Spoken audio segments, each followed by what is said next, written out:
Hello दोस्तों, स्वागत है आपका एग्ज़ाम गोल यूट्यूब चैनल पर। दोस्तों, जो हमारा सब्जेक्ट चल रहा है पॉलिटी, इसमें जो हमारा टॉपिक है वह है fundamental right.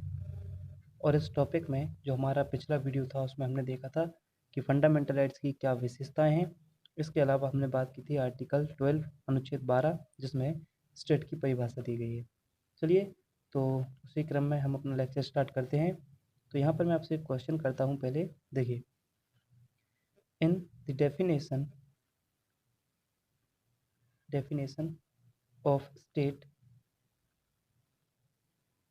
which of the following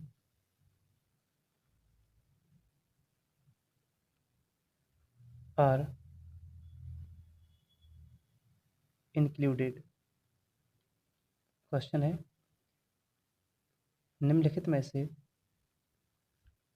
राज्य की परिभाषा में राज्य की परिभाषा में शामिल है।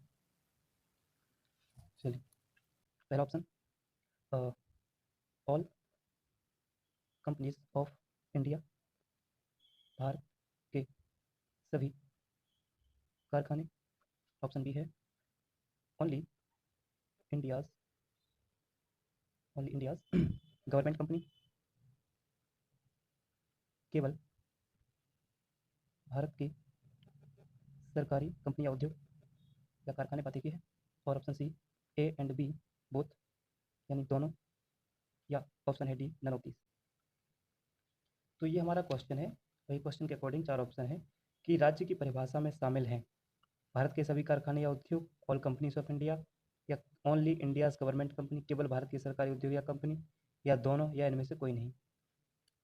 तो दोस्तों, इसका जो सही जवाब होगा वो होगा केवल भारत के सरकारी उद्योग। क्योंकि जब हमने अनुच्छेद 12 के तहत राज्य की परिभाषा देखा था तो हमने उसमें बताया था कि केंद्र सरकार यानी सेंट्रल गवर्नमेंट की समस्त जीवन संस्थाएं, राज्य सरकार की सभी जीवन संस्थाएं, और वो सभी जो राज्य की संस्था के रूप में कार्य कर रहे होते हैं वो सब सरकार या अनुच्छेद 12 के तहत राज्य की परिभाषा में आते हैं। तो उसमें कहीं भी ये नहीं बताया गया है कि भारत के सभी कारखाने नहीं, क्योंकि भारत में सभी कारखानों की अगर बात करेंगे तो इसमें प्राइवेट कंपनियां भी आ जाएंगी। तो ये वाला ऑप्शन होगा नहीं, ए और बी दोनों होंगे नहीं, नन ऑफ दिस नहीं, तो केवल भारत की सरकारी उद्योग।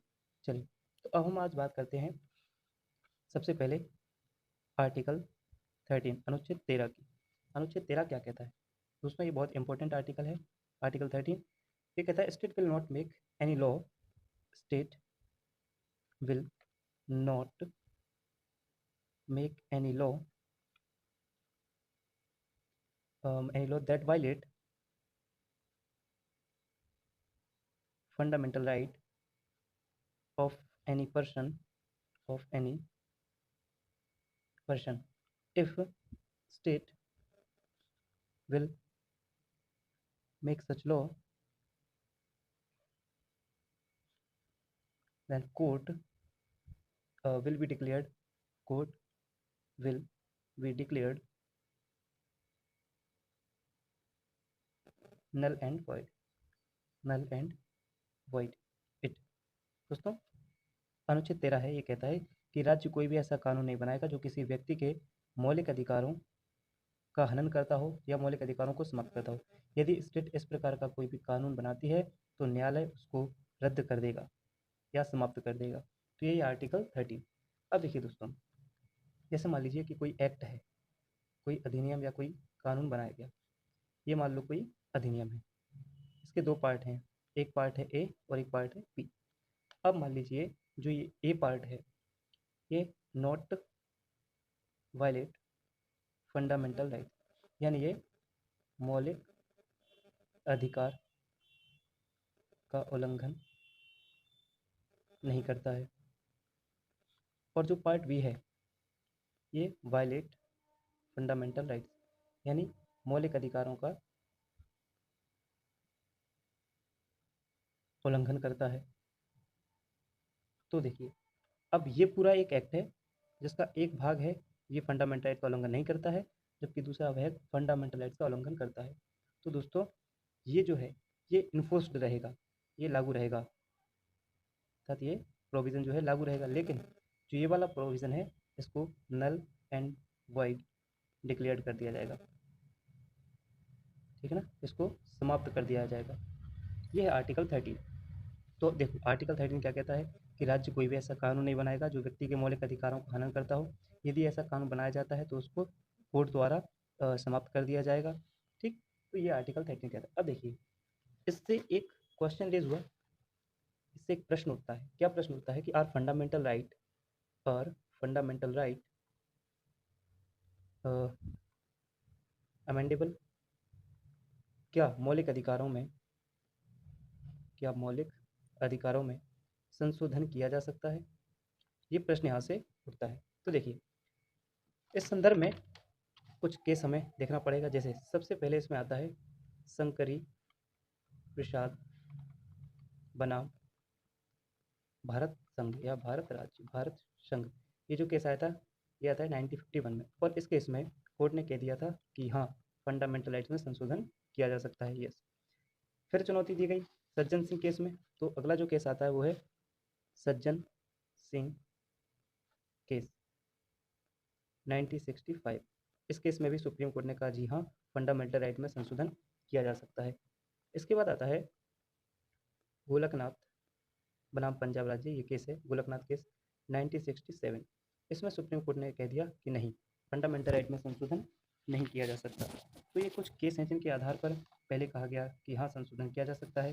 फिर सज्जन सिंह केस में भी कहा गया कि कर सकता है, लेकिन गोलकनाथ केस में सुप्रीम कोर्ट ने अपने ही निर्णय को बदल दिया और कहा कि नहीं फंडामेंटल राइट में संशोधन नहीं किया जा सकता है। और गोलकनाथ केस से एक नए सिद्धांत का जन्म हुआ, एक नई डॉक्ट्रिन का जन्म हुआ। इसको बोलते हैं doctrine of prospective over ruling. Over ruling मतलब भविष्यलक्षी अध्यारोहण का सिद्धांत। भविष्यलक्षी अध्यारोहण का सिद्धांत यहाँ से जन्म लेता है।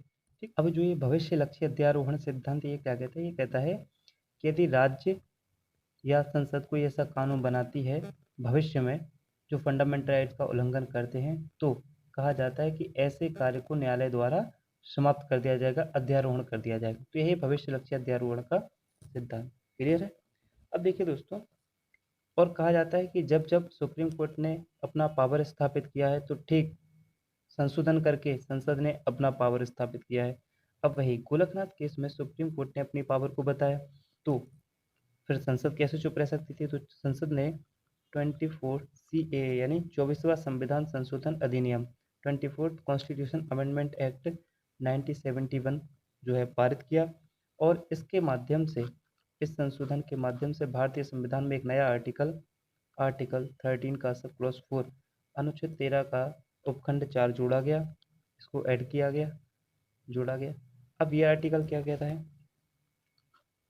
इसमें कहा गया कि जो फंडामेंटल राइट हैं, मौलिक अधिकार हैं, मौलिक अधिकार, इनको संशोधन के द्वारा बाय अमेंडमेंट, संशोधन के द्वारा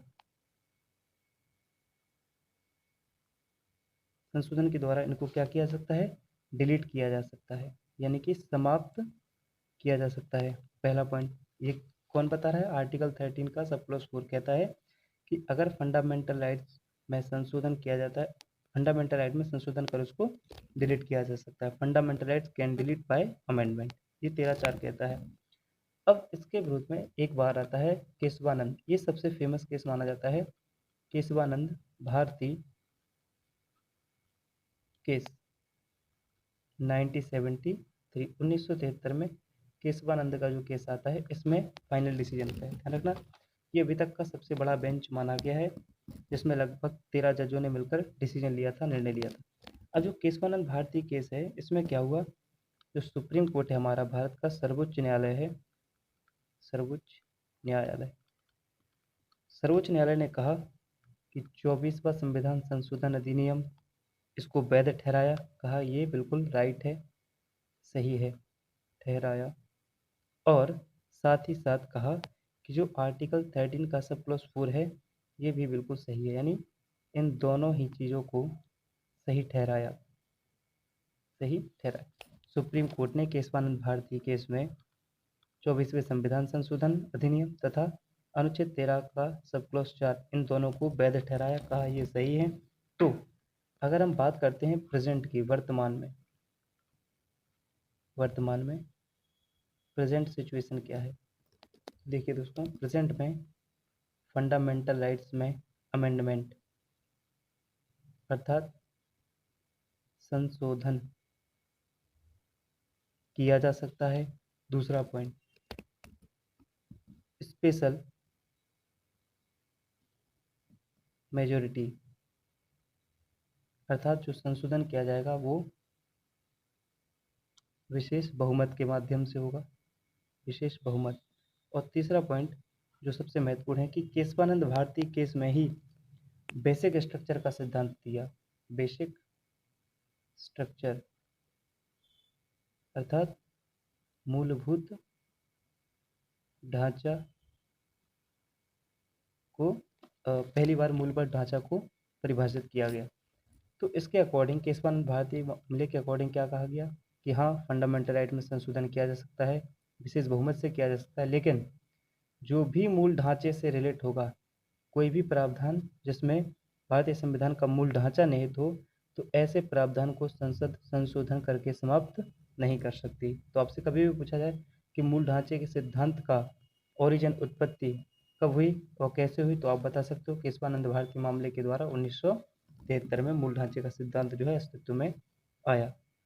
आई होप आप आर्टिकल 13 को समझ पा रहे होंगे। हमने देखा कि state will not make any law that violate fundamental right of any person. If state will make such law, code will be declared null and void. राज्य ऐसा कोई कानून नहीं बनाएगा जो किसी व्यक्ति के मौलिक अधिकारों को हनन करते हैं। यदि ऐसा कानून बनाया जाता है तो कोर्ट द्वारा उसको नल एंड वॉइड डिक्लेयर कर दिया जाएगा अर्थात उसको समाप्त कर दिया जाएगा। फिर उस हमने उदाहरण देखा कि मान लीजिए कोई पूरा एक्ट है, अधिनियम है, इसका ये वाला हिस्सा मौलिक अधिकार का उल्लंघन नहीं करता है तो इसको लागू कर दिया जाता है, किंतु उसका जो बी वाला पार्ट है वो मौलिक अधिकारों का उल्लंघन करता है तो उसको नल एंड वॉइड डिक्लेयर कर दिया जाता है और यह प्रोविजन लागू नहीं होता है। फिर हमने यहाँ से एक क्वेश्चन उठा कि फंडामेंटल राइट में संशोधन किया जा सकता है। तो सबसे पहले शंकरी प्रसाद केस आया जिसमें कहा गया कि हाँ, किया जा सकता है। सज्जन सिंह केस में भी सुप्रीम कोर्ट ने कहा कि हाँ, किया जा सकता है, लेकिन गोलकनाथ केस में सुप्रीम कोर्ट ने अपने ही मामले को परिवर्तित करके कह दिया कि नहीं। और यहाँ पर उसने एक नया सिद्धांत दे दिया, doctrine of prospective over ruling अर्थात भविष्य लक्ष्य अध्यारोहण का सिद्धांत, जिसके तहत भविष्य में यदि संसद कोई ऐसा कानून बनाती है जो मौलिक अधिकारों का उल्लंघन करती है तो उसको समाप्त कर दिया जाएगा। इसके बाद पार्लियामेंट ने 24वां संविधान संशोधन अधिनियम 1971 पारित किया, जिसके अकॉर्डिंग भारतीय संविधान में एक नया आर्टिकल 13(4) जोड़ा गया, जिसमें कहा गया है कि फंडामेंटल राइट को संशोधन के द्वारा डिलीट किया सकता है अर्थात समाप्त किया सकता है। इसी संदर्भ में केशवानंद भारती के सुप्रीम कोर्ट में आता है 1973 में, जिसमें सुप्रीम कोर्ट कहता है कि जी हाँ, 24वां संविधान संशोधन अधिनियम तथा अनुच्छेद 13 का सब क्लॉज 4 दोनों को वैध ठहराया, सही ठहराया। और वर्तमान में क्या लागू है, तो वर्तमान में फंडामेंटल राइट में संशोधन किया जा सकता है किंतु विशेष बहुमत से, और अगर किसी भी फंडामेंटल राइट में मूल ढांचा निहित है तो उसको संसद संशोधित नहीं कर सकती। आई होप आप समझ गए होंगे। चलिए अब हम बात करते हैं अपने नेक्स्ट आर्टिकल की।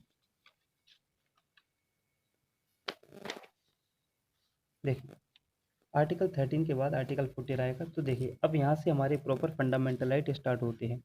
तो सबसे जो पहला हमारा फंडामेंटल राइट है हम उसकी बात करते हैं, ये है right to equality. Right to equality, समानता का अधिकार। और ये समानता का जो अधिकार है यह भारतीय संविधान के आर्टिकल 14 से लेकर 80 तक, 14 से लेकर 18 तक है।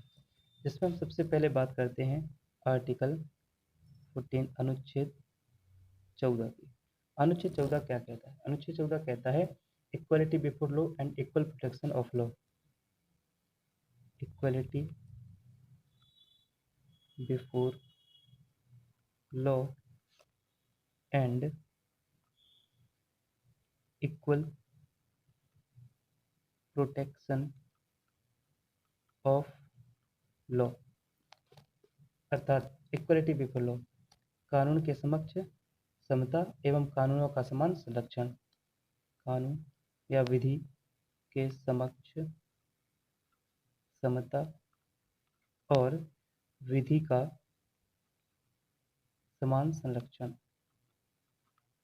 समान संरक्षण। तो ये आर्टिकल हमारा 14 है। अब देखिए दोस्तों, आर्टिकल 14 के बारे में अगर हम डिस्कस करते हैं तो देखिए, यह है कानूनों का समान संरक्षण, कानून के समक्ष समता, और यह कानूनों का समान संरक्षण। देखते हैं कि क्या है। ये कहता है equal treatment to all before law, all before law, अर्थात कानून की नज़र में सभी समान हैं, कानून की नज़र में सभी समान हैं। ये कौन सा प्रावधान कहता है आर्टिकल 14 का? कानून के समक्ष समता, इक्वलिटी बिफोर लॉ। तो इक्वल प्रोटेक्शन ऑफ लॉ क्या है? ये कहता है इक्वल ट्रीटमेंट,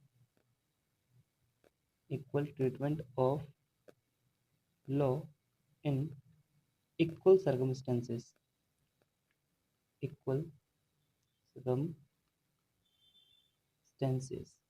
अर्थात समान परिस्थितियों में समान व्यक्तियों के साथ समान व्यवहार, समान परिस्थितियों में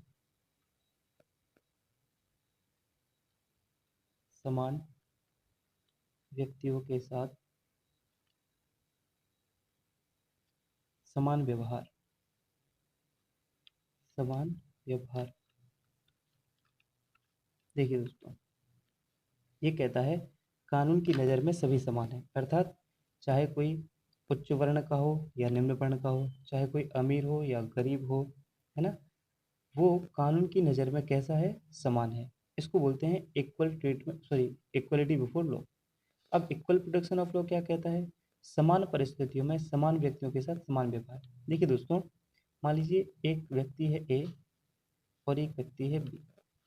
ए नाम के व्यक्ति जो है, इसने जानबूझकर सी व्यक्ति का मर्डर कर दिया, ठीक। और बी व्यक्ति है, ये अपनी कार से जा रहा है, अचानक से एक डी नाम का व्यक्ति इसके रूट कार के सामने आ जाता है और इसकी कार से एक्सीडेंट हो जाता है, जिससे इसकी डेथ हो जाती है। अब देखिए दोस्तों, दोनों ही परिस्थितियों में इन दोनों व्यक्तियों की डेथ हुई है, लेकिन जो ए व्यक्ति द्वारा सी की डेथ की गई है वह अटेम्प्ट टू मर्डर, यानी मर्डर के केस में जाएगा, लेकिन ये दुर्घटनावश हुआ है। तो जो इक्वल प्रोटेक्शन ऑफ लॉ हमारे भारतीय संविधान का ये क्या कहता है? यह कहता है कि समान परिस्थितियों में समान व्यक्तियों के साथ समान व्यवहार किया जाए। इसने जानबूझकर किया है, लेकिन इसके द्वारा ये बाय डिफ़ॉल्ट हुआ है, एक्सीडेंट है, जो इसकी सोची समझी साजिश नहीं है। तो इसमें केवल इसको सज़ा या कुछ कंपनसेशन भरना पड़ेगा, लेकिन इसमें व्यक्ति को जो भी मर्डर का जो केस होता है उस पर प्रॉपर रूप से लागू किया जाएगा। तो यह है इक्वल प्रोटेक्शन ऑफ लॉ। अब हम दूसरा पॉइंट देखिए। देखिए, जो हमारा इक्वलिटी बिफोर लॉ है, ये जो प्रावधान लिया गया है यूनाइटेड किंगडम से लिया गया है, लेकिन जो इक्वल प्रोटेक्शन ऑफ लॉ है ये हमने लिया है यूएसए से, यूनाइटेड स्टेट ऑफ अमेरिका से लिया है। अगर हम बात करते हैं तो ये नेगेटिव अर्थात नकारात्मक संदर्भ में है, और ये पॉजिटिव अर्थात सकारात्मक संदर्भ में है। ध्यान रखना दोस्तों, जब भी मैं नेगेटिव या पॉजिटिव की बात करता हूँ तो यहाँ पर नेगेटिव से तात्पर्य है कि ये नहीं करना है, और पॉजिटिव से तात्पर्य है कि ये करना है, ठीक। यहाँ पर नेगेटिव का मतलब ये नहीं कि ये नकारात्मक है। नकारात्मक किस परिप्रेक्ष्य में है? कि आपको चोरी नहीं करनी है, डकैती नहीं करनी है, भेदभाव नहीं करना है। यहाँ पर क्या है? आपको महिलाओं के साथ ऐसा व्यवहार करना है, बुजुर्गों के साथ ऐसा व्यवहार करना है। तो ये पॉजिटिव आस्पेक्ट है और ये नेगेटिव आस्पेक्ट है, ठीक है दोस्तों। उसके बाद हम बात करते हैं कि जो equal before equality before law है, यह प्रोसेस ऐसी प्रोसेस है जो इस्टेब्लिश्ड बाय लॉ, यानी विधि द्वारा स्थापित प्रक्रिया है। यह विधि द्वारा स्थापित प्रक्रिया है, विधि द्वारा स्थापित प्रक्रिया है। प्रोसेस स्टेब्लिश्ड बाय लॉ, ठीक। और ये ड्यू प्रोसेस ऑफ लॉ, अर्थात विधि का उचित प्रक्रिया है। ये विधि की उचित प्रक्रिया है, ठीक। और लास्ट इन दोनों में जो आंसर है वो क्या, कि इनके कुछ एक्सेप्शन भी हैं, एक्सेप्शन इन द सेंस अपवाद, और इसके भी कुछ एक्सेप्शन हैं। तो देखिए इसका अपवाद क्या है कि कहाँ इक्वलिटी बिफोर लॉ लागू नहीं होगी, तो इसका एक्सेप्शन है सबसे पहले हमारा प्रेसिडेंट ऑफ इंडिया, यानी भारत का हमारा जो है राष्ट्रपति, उन पर ये प्रोविज़न लागू नहीं होगा। दूसरा, किसी भी स्टेट का गवर्नर, है ना, एमपी, एमएलए और फॉरेन एम्बेसडर, फॉरेन एम्बेसडर अर्थात विदेशी राजदूत, एम्बेसडर, ठीक, इसका कोई अपवाद नहीं है, नो एक्सेप्शन, कोई अपवाद नहीं है। ठीक है दोस्तों, तो ये आर्टिकल 14 में जो इक्वलिटी बिफोर लॉ और इक्वल प्रोटेक्शन ऑफ लॉ है, पहले हमने इसको देख लिया, इसमें कौन नेगेटिव है कौन पॉजिटिव है, कौन यूके से लिया गया है, कौन सा प्रावधान यूएसए से लिया गया है ना, किसका क्या डेफिनेशन है, ये सारी चीज़ें हमने देख ली। अब देखिए दोस्तों यहाँ पर एक बात आती है, समझना आप, इक्वलिटी बिफोर लॉ अर्थात कानून विधि के समक्ष, कानून या विधि के समक्ष समता, कानून या विधि के समक्ष समता, ये क्या है और ये इसका ओरिजिन क्या है। देखिए हमने कहा था ना कि ये नेगेटिव कॉन्सेप्ट में है, यही कैसा अवधारणा है, नेगेटिव कॉन्सेप्ट, यह एक नकारात्मक अवधारणा है, नकारात्मक अवधारणा। अब नकारात्मक अवधारणा, इसका मीन क्या है, अर्थात अर्थ क्या है इसका, तो देखिए इसका अर्थ है lack of privilege, lack of privilege अर्थात विशेषाधिकार का अभाव, विशेषाधिकार का अभाव होना, विशेषाधिकार का अभाव होना अर्थात विशेषाधिकार का अभाव क्या होता है, तो देखिए दोस्तों, privilege means discrimination, discrimination is favour of strong, यानी सबल के पक्ष में किया गया विभेद, क्या, सबल के पक्ष में किया गया विभेद या भेदभाव, इसी को बोलते हैं विशेषाधिकार का अभाव। तो यहाँ पर सबल के पक्ष में विभेद होना है, तो ये कैसा कॉन्सेप्ट हो गया, नेगेटिव कॉन्सेप्ट हुआ। दूसरा दोस्तों अगर पूछा जाए कि ये जो कॉन्सेप्ट है, दिस कॉन्सेप्ट यानी यह अवधारणा, ये किसकी देन है, तो गिवन बाय डाइसी, ये डाइसी की देन है। आपसे पूछा जाएगा कि इक्वलिटी बिफोर लॉ किसकी देन है, किसके द्वारा दिया गया है ये सिद्धांत, तो डाइसी की देन है। डाइसी कहता है, डाइसी हमेशा रूल ऑफ लॉ का समर्थन करता है, रूल ऑफ लॉ अर्थात कानून के शासन का समर्थक है। तो दोस्तों आर्टिकल 14 से जो भी महत्वपूर्ण पॉइंट थे हमने उन सबको डिस्कस कर लिया। अब इसके बाद हम बात करेंगे आर्टिकल 15, 16, 17 और 18, जिसमें हमारा equality sorry right to equality वाला जो टॉपिक है ये हमारा फिनिश हो जाएगा। तो दोस्तों मिलते हैं नेक्स्ट लेक्चर में। अगर वीडियो आपको पसंद आई हो तो उसको लाइक करिए, कमेंट करिए, अपने दोस्तों के साथ ज़्यादा से ज़्यादा शेयर कीजिए, और यदि हमारे चैनल पर नए हैं तो हमारे चैनल को सब्सक्राइब कीजिए। थैंक यू, धन्यवाद।